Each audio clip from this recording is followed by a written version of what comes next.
Friends, welcome to my YouTube channel mathematics Mukesh Kumar पे। आज जो मैं डिस्कस कर रहा हूँ बहुत ही इम्पोर्टेंट टॉपिक है, area of a regular pentagon. Okay, इस टॉपिक को समझने के लिए हमने कुछ पॉइंट्स को डिस्कस किया है। यदि आप इस पॉइंट को अच्छी तरह से समझ जाएंगे तो फिर आपको area of a regular pentagon समझने में कोई भी प्रॉब्लम नहीं होगी। ओके, तो ये जो मैंने एक डायग्राम ड्रॉ किया है, फिगर जो ड्रॉ किया है वो क्या है, आपका पेंटागन का फिगर है। ओके, तो इसमें मैंने सबसे पहला पॉइंट जो डिस्कस किया है वो है आपका number of sides of a regular pentagon.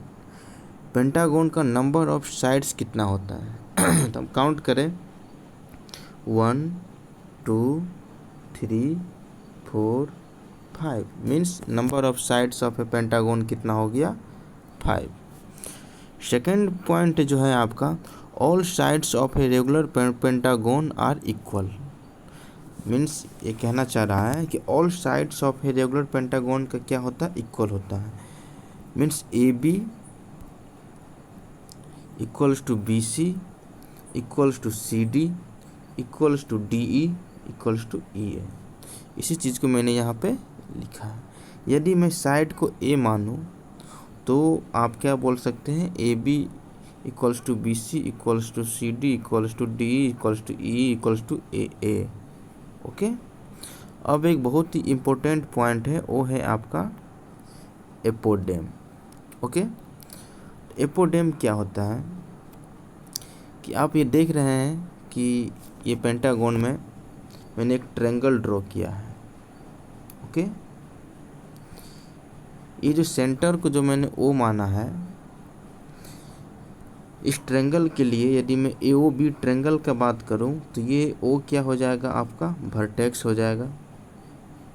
और यदि मैं ए बी को बी बेस मानूं तब तो ए बी को बेस मान करके ओ से कनेक्ट करके हम एक लाइन परपेंडिकुलर ड्रॉ करेंगे जो किसी एम पे टच करेगा।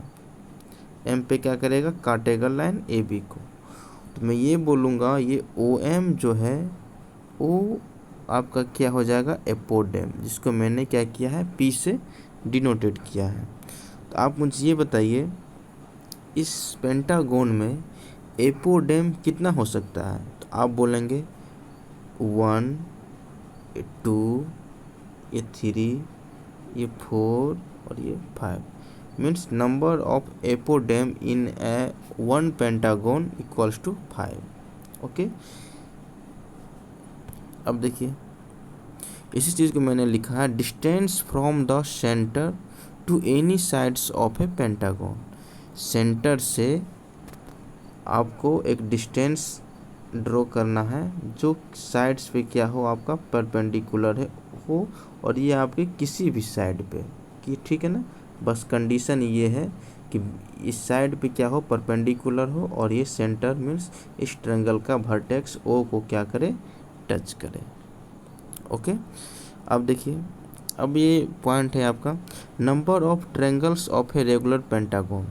तो number of triangle of a regular pentagon में क्या होगा, तो देख लीजिए ये 1 ट्रायंगल हो गया, ये 2 ट्रायंगल, ये 3 ट्रायंगल, ये 4 ट्रायंगल, ये 5 ट्रायंगल मीन्स 1 2 3 4 और ये क्या हो गया 5। यदि मैं इसमें यदि मैं नंबर ऑफ ट्रायंगल को n से डिनोटेड किया हूँ तो n इक्वल्स टू क्या हो जाएगा, आपका 5 हो जाएगा। ओके, अब हम लोग डिस्कस करते हैं एंगल के बारे में, ठीक है ना। तो मैंने लिखा है angle A O B equals to angle B O C equals to angle C O D equals to angle D O E equals to angle E O E equals to 72 degree, ठीक है ना। मेरा कहने का मतलब ये है कि ये जो सेंटर ओ से यदि मैं ये जो एंगल बन रहा है आपका, ये आपका 72 डिग्री आएगा, ठीक है ना। ये भी आपका 72, ये भी 72, ये भी 72, ये भी 72। तो फिर आप बोलेंगे ये 72 आया कैसे। तो मुझे ये बताइए आप कि ये जो लाइन है यहाँ से यहाँ तक कितना हो जाएगा 180, फिर यहाँ से यहाँ तक ये एंगल कितना हो जाएगा 180।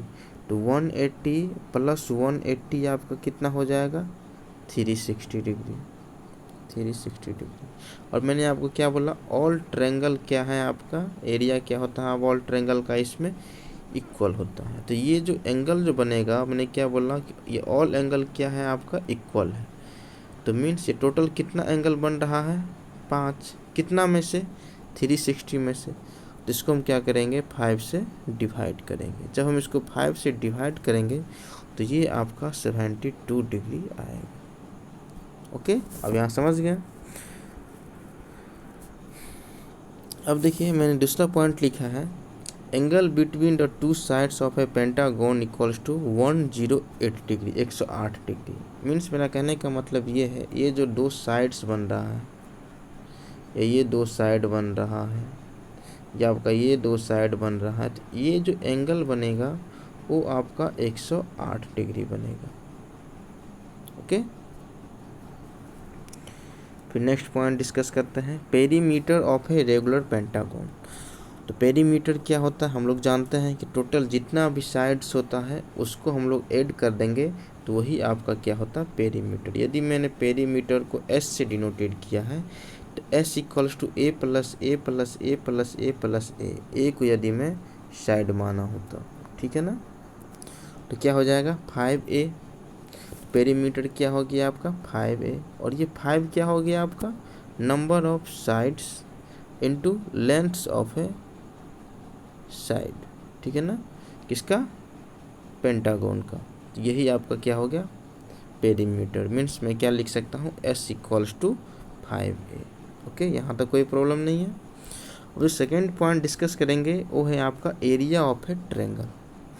यदि मैं बात करूँ इसमें टोटल आप बोलेंगे कि सर 5 ट्रायंगल बना है, तो 5 ट्रायंगल का जो एरिया होगा वो सभी ट्रायंगल का क्या होगा, इक्वल होगा।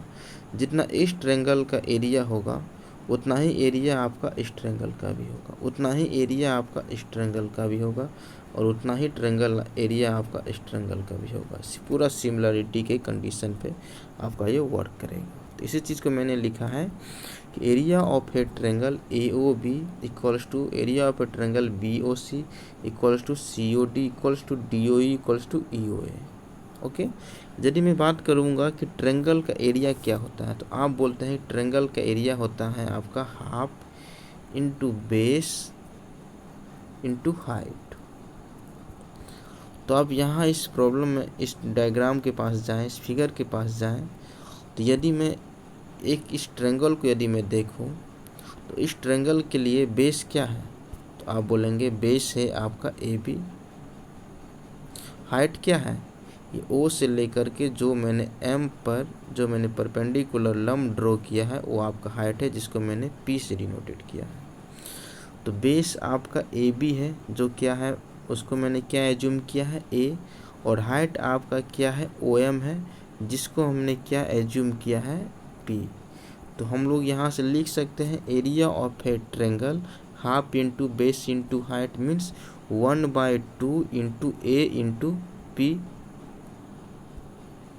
ओके, यहाँ से हम लोग एरिया ऑफ ए ट्रायंगल निकाल लिए। अब हमें निकालना है जो मेरा हेडिंग है, area of a regular pentagon. तो area of a regular pentagon कैसे आएगा, तो इसको समझने के लिए हम डायग्राम के पास जाते हैं।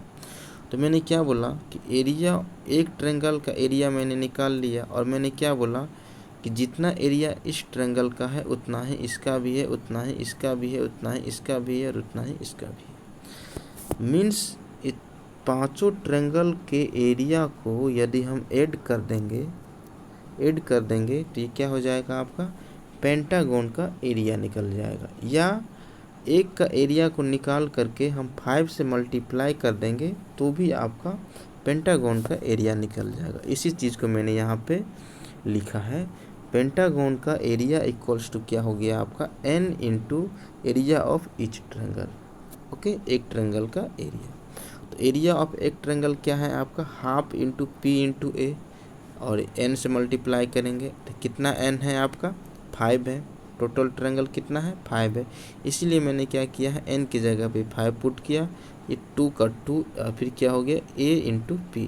तो इसी चीज़ को मैंने यहाँ पे लिखा है a इंटू पी। तो यहाँ से आप बता सकते हैं area of a regular pentagon equals to क्या हो गया आपका 5/2 A इंटू पी। अब मुझे ये बताइए ये 5A को हम लोग क्या लिख सकते हैं, S लिख सकते हैं ना, पेरीमीटर। इसीलिए मैंने यहाँ पर लिखा है 5A को क्या लिख दिया मैंने S इंटू पी का P, और नीचे में क्या बच गया 2। तो area of a regular pentagon equals to क्या लिख सकते हैं हाफ S इंटू पी, जहाँ S क्या है आपका पेरीमीटर है। ओके, अब ये देख लीजिए N क्या है, N क्या है आपका इस क्वेश्चन के लिए, इस फार्मूला के लिए number of a triangle in a regular pentagon, A क्या है side of a regular pentagon, P क्या है आपका एपोडेम, और एस क्या है आपका perimeter of a regular pentagon.